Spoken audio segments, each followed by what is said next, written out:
Welcome to the Dealmakers podcast, where we uncover the stories, strategies, and insights of top performers in the real estate industry. Today, I have the honor and privilege of sitting down with someone who's not only a powerhouse in real estate, but genuinely one of the most personable and trusted professionals I've met in this business. So our guest today is Batty, the founder of Hello Home of Compass, a top producing real estate team in Annapolis. And Betty's consistently ranked among the top agents in our region. She was named America's Best by Real Trends and is known for delivering white glove service in the luxury and waterfront markets. She's a certified negotiation expert, a top 1.5% agent nationally, and an all-around deal maker. So in today's podcast, we're going to dive into her journey from fundraising and event management to leading a high-performing real estate team, her strategies for standing out in a competitive marketplace, her insights into the Maryland luxury and waterfront scene, and of course, some fun rapid-fire questions at the end. So, Betty, welcome. Thanks. So, Betty, your path into real estate is pretty fascinating, and I found over doing this career for a dozen plus years, everybody comes from somewhere, so they all have a different background before they get into real estate. You had a successful career in nonprofit fundraising and event management before making the jump into real estate. What made you take that leap? It was something I was always kind of intrigued by. My mom did it for a very short period of time when I was a kid and did not last long in it, like many maybe smart people do. And I was always intrigued by it, but I never knew if I was willing to take the jump into the real estate industry and not have that paycheck. Yes. Yeah. That's alarming for most people when they get into it. Yes. What were some of the early challenges in that transition? Was there a moment when you kind of knew you were all in on this career? So when I got into the career, I had 2 small kids. 1 and almost 3. Oh boy. And I was still working my other job full time, learning real estate, and then kind of went part time in that job and full time in real estate. And then knew that if I was going to make it go, I just needed to cut the nonprofit, job and go all in. And I did. And I think, that was January of 2012 after getting my license in May of 2010 and just needed to do it. If it didn't work, I knew I could go back into the nonprofit sector or find another career. Yeah. Yeah. So every agent has a kind of trial by fire deal early in their career. Can you walk us through your first transaction or any lessons that still stick with you from the early days? I think my first transactions, I was smart enough to bring a seasoned agent in on those transactions. I knew it was the right thing for the client. I also knew I would learn a lot. So my first buyer transaction, I brought a colleague in. She walked us both through everything, and they knew I was new. So that was helpful. They were a colleague of my husband's, and they were buying their first home. They had owned a condo, and they knew I was going to take care of them, but I didn't know everything. And I said, I'm going to bring a colleague in. So I did. And it was great. And then my first listing, same thing. Funny story is my first listing, I actually brought my colleague. Maybe I might have been losing my voice. Maybe I wasn't losing my voice, but I didn't want those sellers I wanted to be fair to them, but I didn't want to be like, hey, I'm brand new and I want to sell your, $850,000 house in Potomac. So I brought a colleague and I let her lead it all. And it was great. And I learned a lot, and it was the right thing for the sellers, but they didn't need to know that it was my first listing. Right. I get that. Yeah. I totally get that. Mm-hmm. What's, so everybody kind of has like when you're first starting out, you don't know what you don't know. You get nervous and you have some kind of perception of what a real estate agent is and what they should do. And so it's almost acting at first. What's the biggest hurdle that you faced when you were starting out?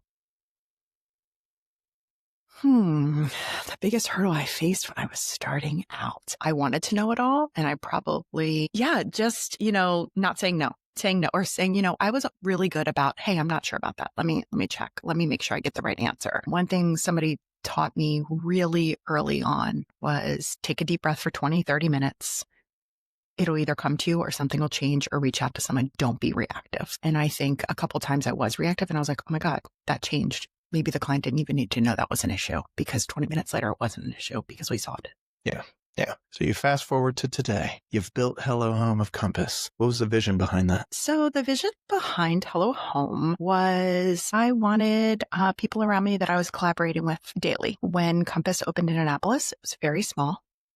I was one of the founding agents, and I wanted to surround myself with like-minded individuals and build a small team that we would collaborate with each other. We would spend the days together. We'd be in the office together. We would take care of each other's clients if we needed to. I could, go to my kid's game and know that somebody might be available to help my clients. Also, I was new to the market. Yeah. I had relocated my family, 18, and then came to Compass January of 2019, and then launched Hello Home, essentially in January of 2020. Where were you before you came to the Annapolis market? I was in Montgomery County. Did you like it out there? I love Annapolis. It was great. I had my kids there. I raised my kids there for a while. It was wonderful. I mean, I spent 17 years there. It was absolutely great. I wanted water. Yeah. I wanted to be near water. I wanted to see water every day I walked my dogs. I wanted to enjoy time on the boat. Water makes me happy. And I wanted a little bit less traffic and a little bit of a less chaotic life. I saw what you can be chaotic wherever you are, but I knew being near the water would probably make me slow down just a tad. Yeah. Yeah. And that's fair. Where did you start your career? Was it at Compass or was it somewhere else first? I started my career at Coldwell Banker in Bethesda. Okay. Nice. So Compass is known for being kind of a tech forward approach to real estate. What made you transition to Compass and how has that helped you scale or refine your business? So I watched Compass for a long time, probably 5 years, and watched them very closely. Was very intrigued, but wanted to see how it went. I had a lot of friends transitioning to Compass. Compass was not in Annapolis when I moved here. And so I knew I wasn't an option for me. But then it was finally going to happen. And I was all in. I was all in. My friends that were at Compass at the time just raved about it. Collaboration was huge. And that is a big part of who I am. So the tech side of Compass is fantastic. The platform, everything, it can't be beat. It can't be beat. But the people, It's the culture. And I was all in from day one, and can't imagine being anywhere else. And as I tell my husband, this is my last stop. Like I have gone all in. I've never used a brokerage's email. I've never used a brokerage's platform, CRM, anything. I decided day one I was going to do it and not looking back. Compass is my last stop. That's cool. That's cool. So you've carved out a reputation as a top agent in the luxury and waterfront space. Do you have a secret sauce for winning deals in a market where high-end buyers and sellers have really high expectations? I am grateful that I realized early on, I don't want to sell 100 homes a year. I want to give my clients exactly what they deserve. I work with less clients so I can be available to them. I want to give them an exceptional experience. I want to be available for them. I want to be a resource for them before I even have that listing signed. I'm not going to say, I'm not giving you my contractors, unless you sign here on the dotted line. I want to be a resource. I want to be their real estate advisor for life. And I want them to feel that before we even go over the paperwork. So I think for me, it's just that I am not going to sell every home that comes to me, and that I want to make sure that I have the time for the clients that I'm taking on. And that's a good way to do it. I think there's a lot of, perception in real estate that you got to outwork everybody. You got to get every single listing. You got to get every single buyer. But if you do that, you run yourself ragged, and it helps to have a team. But if you're not the best version of yourself, then you can't possibly be the best resource for your clients. I learned that early. I didn't learn that early on, right? I've sold 50 homes a year. That's not of interest to me. And that's a lot of people want to do that. And they have a lot of staff and they want to do that. That's not what I'm interested in. So I have a sophomore and a junior in high school, and they've got a few more years and then they're going to fly, right? I'm launching them. And I don't want to miss that time. I missed it when they were younger. I'll be the first to admit there's a lot of things I missed. And I was there, but I wasn't present. Yeah. I'm in the throes of that right now. So I feel that. luxury and waterfront, especially around us here in the kind of Chesapeake region, it's a unique niche. What trends are you seeing in the space right now? People want lifestyle. So I would say that, people are willing to stretch for the house they want in the location they want. Location is really important to a lot of people. The home, they can make it what they want. If it's done, they're willing to pay a lot of money for it. If it's done the way they want it done. But lifestyle, they want the water. They don't necessarily want to get to have a boat. But they want the great water view, and they want the great kitchen. They want to be able to entertain. And we're still seeing a lot of buyers from outside of Annapolis. DC is still a huge feeder for us. I have a lot of clients moving here from around the country, a lot of clients still buying second homes, because that's really, they see us as not a huge resort town, but, they can come here and they can get everything they can get in a resort town at a little bit of a lower cost sometimes. You mentioned lifestyle as a major driver in the Lux space. How do you tailor your approach when you're working with these high net worth buyers? Do you sit down with each one of them individually and have those consultations and figure out what they want first before? Or do you kind of go trial by fire and take them to see everything and then kind of whittle it down? What's your approach? I think it really depends if they're local or they're not local. If they're not local, then I think we need to see a lot of different areas and a lot of different things to really figure out what they want. If they're local, they kind of more or less know what they want or where they want to be. I ask a lot of questions about, what are your lifestyle? What do you like to do when you're not working? How do you envision using this space? Who's going to come visit you? Where do you want to go? What activities do you enjoy? Do you want to be near trails? How important is it that you have deep water and a dock? I think really spending the time to get to know them early on before we even go out and start searching. But then as soon as we go out and start searching, really, really make sure that I, carve out enough time for them, especially those first couple times we're out, to get to know them and spend the time of just listening to what they really, really want. Yeah. Yeah. And asking the questions. Asking the questions. It's not this is what you want to buy and this is your budget. Really, where is your family visiting from? How far away are your kids? Okay, if you're in Severna Park, you're going to be 30 minutes from them in the city. But if you're in Edgewater, you might be closer to an hour. Right. And if you're going to want to see your first grandbaby who's living in Locust Point, but you want to be on the water, then Severna Park's probably your water. Yeah. And then really ask, because they don't know that. They have no idea how long it might take them to get there. We just want to be on the water. Okay, well, but where are you going to spend your time? Do you want to, what is your goal for being on the water? Are you going to be home all the time? Then maybe it doesn't matter.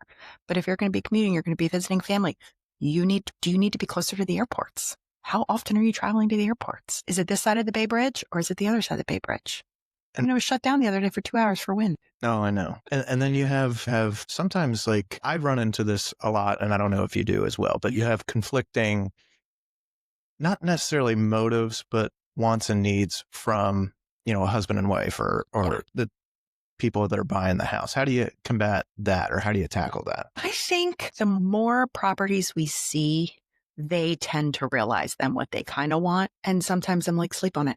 Yeah. Really think about this. Unless we really need to write that offer today and it's due and there's multiples, sleep on it.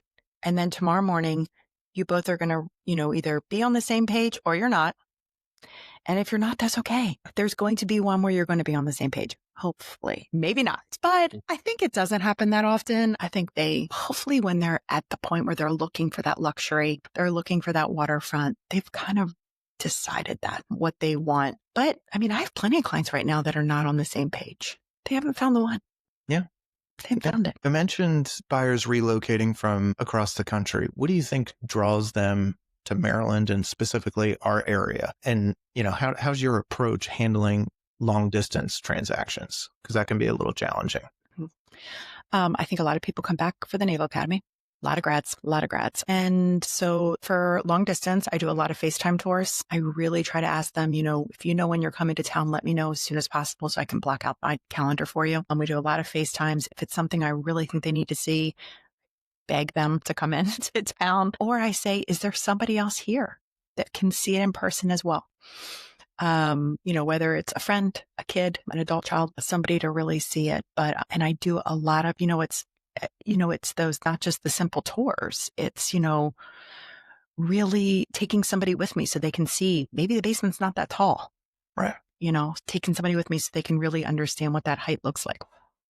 And the outdoor space, doing a lot of tours of outside as well, especially if it's downtown Annapolis. But I think just, Zooms, FaceTime, not just emails and phone calls, really getting face-to-face virtually with them helps a lot. Well, you've done a really good job of creating a good referral pipeline with both your past clients and agents across the country. And I think a lot of agents struggle with getting referrals. And, I'd love to hear what your approach is to kind of maintaining strong client relationships and maintaining that agent network across the country. I love on my clients and I love on the agents that refer me. I naturally just keep in touch with people. If I think about them, I reach out. Agents, I network and collaborate with agents around the country a lot. I go to events, whether it's the Compass Retreat or different smaller events. I used to do 6 a.m.ers, which is a 6 a.m., call that used to happen a couple of days a week. I'm no longer doing that. I've moved into some other groups. Just being available, being on screen, getting to know them at retreats, going to events, meeting people around the country, following up, sharing. If I've created something great or if I've had a great event, telling them about it and say, guys, go replicate this event. It was awesome. Here's my playbook.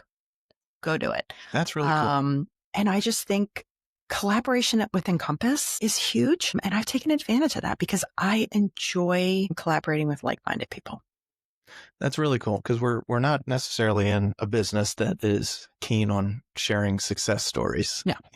Everybody's very competitive. And, even though there's how many licensees are there across the country? A million 5 or something like that. The 10% of the agents are doing 90% of the business. And you have carved out a damn good niche. And, it's nice to hear the collaboration because it's just rare. It's rare. And I don't understand why. I think it's a scarcity mindset. It's a scarcity mindset and it's so competitive. I just feel like if I have an idea or I want to share something, I don't want somebody else to spend the time to recreate something and I just enjoy working off referral.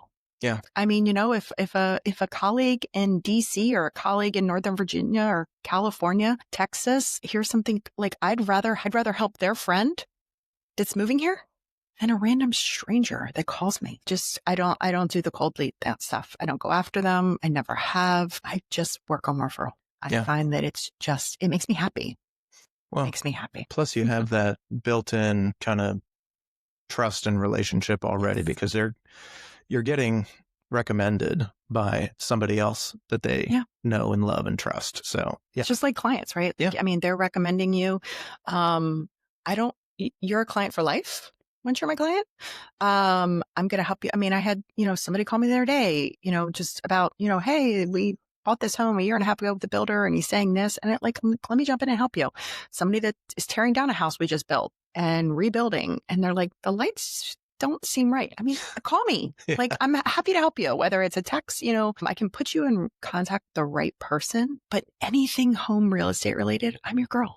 That's awesome. I'm your girl. That's awesome. So for agents listening that want to step up their game, what's one habit, tool, or system that's been a game changer for you?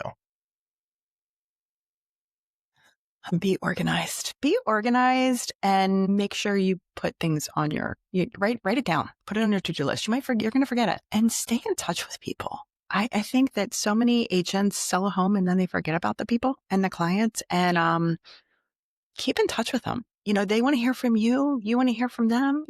Maybe some people, over time you just lose touch with, but most of the people really enjoy hearing from you or seeing you. Meet them for a cup of coffee. It will come back. That's cool. Great. And I enjoy it. I don't do it for business. I enjoy it because I want to see how's the house, what renovations have you done? How are your kids? Oh my God, you've had 3 kids in the last 5 years. Dear God, let me bring you ice cream. Dear God. So I think organization as a realtor is huge, whether it's your CRM, your finances, that's huge. Client paperwork, keeping your clients organized. I think that is one of the biggest things. Yeah. Well, let's get into story time. Okay. All right. Let's talk about a deal that's really tested your skills. Maybe it was something that was super complex, almost fell apart, or, a record breaker. Do you have any stories that pop up, or one in particular that pops up as something challenging? Yes. I would say the time I was selling a waterfront property in Smyrna Park, and it's a great property. It was on the market for a while. It's during COVID. It's a big house that had not been touched in years. Needed a lot of renovation. Was very custom to the homeowner. Finally got some offers and met with my client, met with my seller. We had everything signed but the settlement date. We had countered the settlement date to the buyer.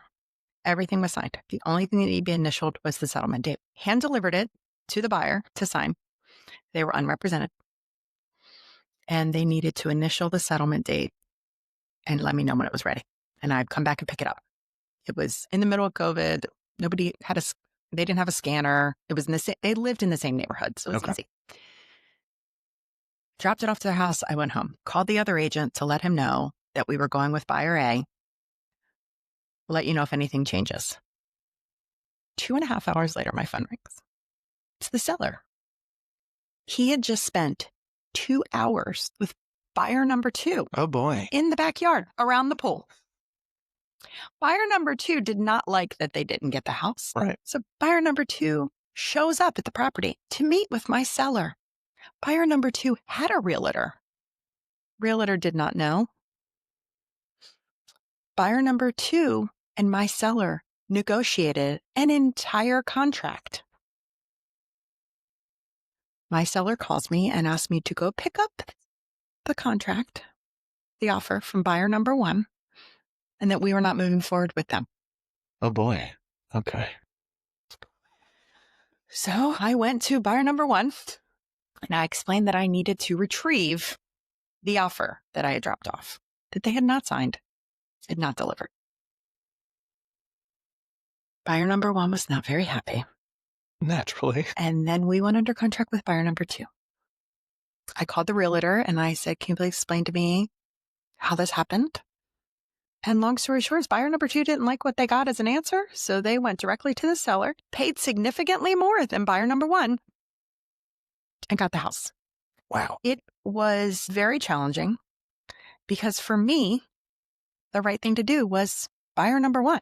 Right. It was their house to have. They needed to initial the settlement date. And I don't like to go back. I don't go back on my word. And it was really, really tough for me. And my seller was like, nope, does not matter. This is buyer number. We are not selling to buyer number 1. Buyer number 2 is our buyer. I have negotiated everything. The agent is sending it over. Bring it to me and we'll sign it. Wow. And buyer number 2 bought the house. Damn. It was challenging the entire time. Buyer number 1 still lives in the neighborhood. Oh, boy. Okay. Has not moved and is probably still not happy with me. Yeah. Well, if another agent faced that situation, what kind of advice would you give them based on that experience? I don't know that there's anything I could have done. You know what? No, I would have gone to buyer number 1's house and not waited for I would have you guys need to sign this right now. Yeah. You need to sign this settlement date that you want and initial it right now. And we're ratified and I'm going to take it back versus leaving it with them, which is what they asked me to do. Right. They weren't represented. If they had an agent, their agent probably would have been like, this isn't a done deal until it's a done deal, until you're signed. Right. So I represented the seller. And the buyer did not have representation. I think if they had representation, they would have been living in that. They would be living in that house. I mean, I feel like I said to them, sign this and get this back. Get this back to us. It's not ratified. But I don't think they realize that really anything can happen until it's ratified. You and I both know another offer can come in that we present to our sellers. Until it is signed, we continue to present offers. Exactly. Yeah. Exactly. Man, that's tough. It's in my client's best interest. Yeah. Right? That's your job. Yeah. But having a seller literally show up and meet with or having a buyer show up and meet with my seller without me knowing, and without their agent knowing, they spent 2 hours together. Little cavalier. 2 hours. Yeah. Wow. I wish I could say I've never had something like that happen, but I have. Oh, fun. Shane, do tell. A similar story. I mean, I've had some very headstrong clients that have been like, now I'm going to do what I need to do to get the house. And at some point, and of course, most of the time I find out after the fact. Oh, yeah. I'm like, okay, I don't know what to do in this situation.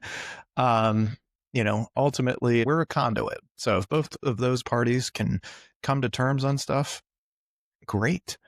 It just gets awkward when you've already got a signed offer out to another party. But yeah, the unrepresented thing kind of killed it for buyer one. So that's unfortunate, but fun story. Isn't real estate great? It's great. We'll do a little bit of rapid fire questions next. Compass is known for being tech forward. We covered that a bunch. Do you have a favorite Compass tool or feature? I love Compass Collections. Yes. I love the search. For, people don't know what the Compass Collection is. It is our search platform. It's all the homes, feeds from Bright MLS, also has the Compass and private exclusives on it coming soon. I love it because I can put my clients in these collections. We can each comment on it. They can request a tour. I can plan tours that way. It is visually pleasing. Yes. And it allows me to, see current photos, see old photos from old listings, street views, maps. It's all there. And it's such a great tool for my clients to be able to communicate with me quickly and easily. And it's truly visually pleasing, which is totally my favorite. There you go. What's the most unusual or extravagant request that you've ever received from a client? My client's house was on fire and they called me before they called the fire. Oh, God. Yeah, okay. Before 911, they called me. They said, Betty, our house is on fire. They didn't live in the house. They didn't live in the house. And the contractor called them to tell them that the house was on fire because the contractor had spilled something on the basement floor that had ignited the gas water heater. Holy and that hell. The beams in the basement were on fire. Oh, my God. The clients called me before they called 911. I'm pretty sure that's the best call I've ever gotten. I went to the house, firefight. I called 911, by the way, on my way there. And I got there and the fire department kept going, they called you before they called us. Like, yes, they did. Yes. They did. Well, I'm their girl. I am their girl. They called me. Yeah. I mean, my dad's a firefighter. My brother's a firefighter. I'm not a firefighter. No. I'm just the real estate advisor. Yeah. That's fun. Craziest showing or open house story? Craziest showing or open house story?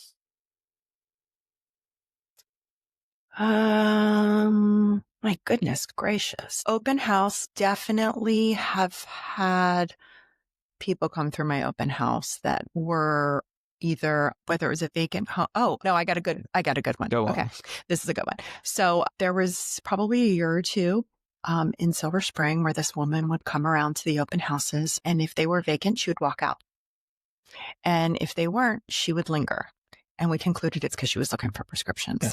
Yeah. So I had an open house once, and this was before I knew what her motive was, but I'd recognized her. And she came down the stairs from being upstairs with lipstick all over her face. And I was like, that's odd.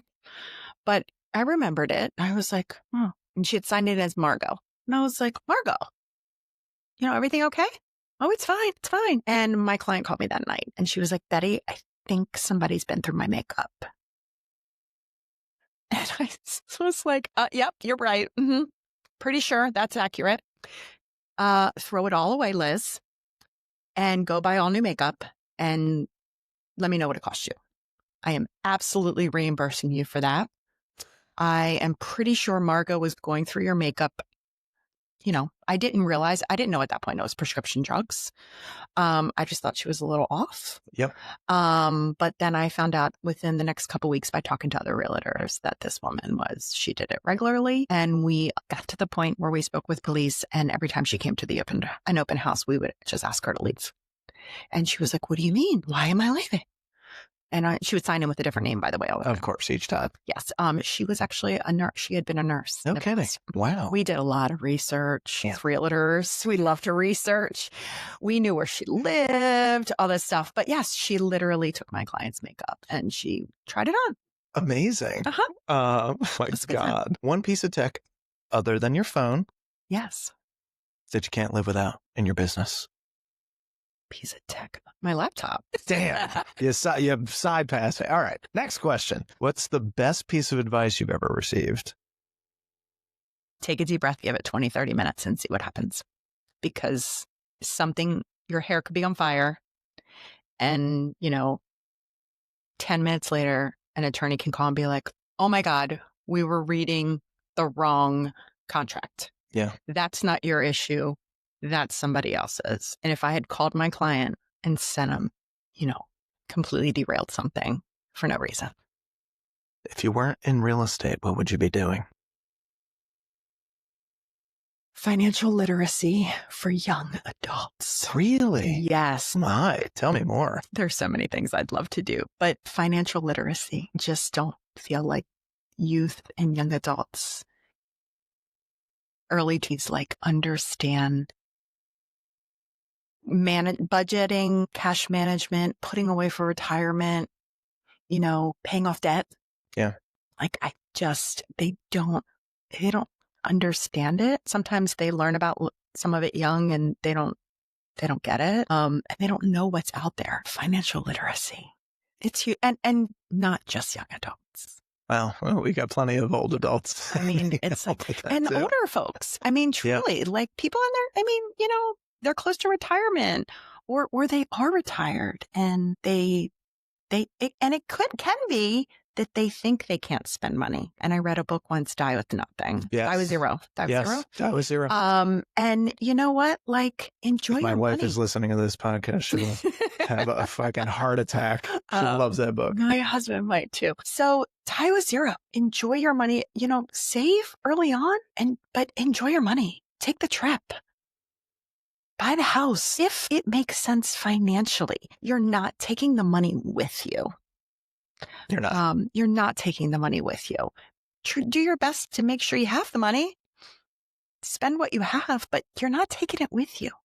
My kids, I hope, aren't expecting me to leave them with a bunch of money. I think they'd rather take that trip with me. I hope, or splurge every once in a while. Yeah. One book, podcast, or resource every dealmaker should check out. I mean, house cats, right? Besides the obvious. Let's see. I mean, Mel Robbins, who doesn't love her podcast?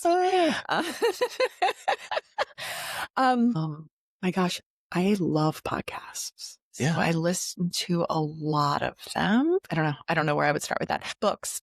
Unreasonable Hospitality. Okay.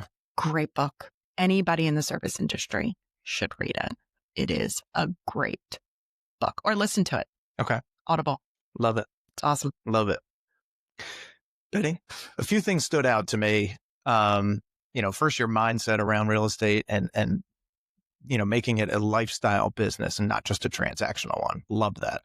Your expertise in negotiating and how you kind of approach that luxury market. Awesome. I think there's a lot of takeaways there. And you've built a strong referral-based business, which I think is the ultimate sign of trust in an industry that needs it more than ever. So for listeners that want to connect with you, where's the best place to reach you? HelloHome.com at Compass. Awesome. Do you have any socials that you want to shout out to? You can find me on Hello Home of Compass on Instagram, Facebook, and I'm Batty at Batty.Batty@Compass.com. Oh, yeah. Batty Batty. Let's go, baby. You can Google me. Let's go. All right. So, if you love this episode, don't forget to subscribe, share it with someone who could use these insights. And if you're looking for a top tier agent in Maryland that's not me, Batty and her team, they're a phenomenal option. So give them a call. Thanks, Shane. It was great. You're welcome. Thank you.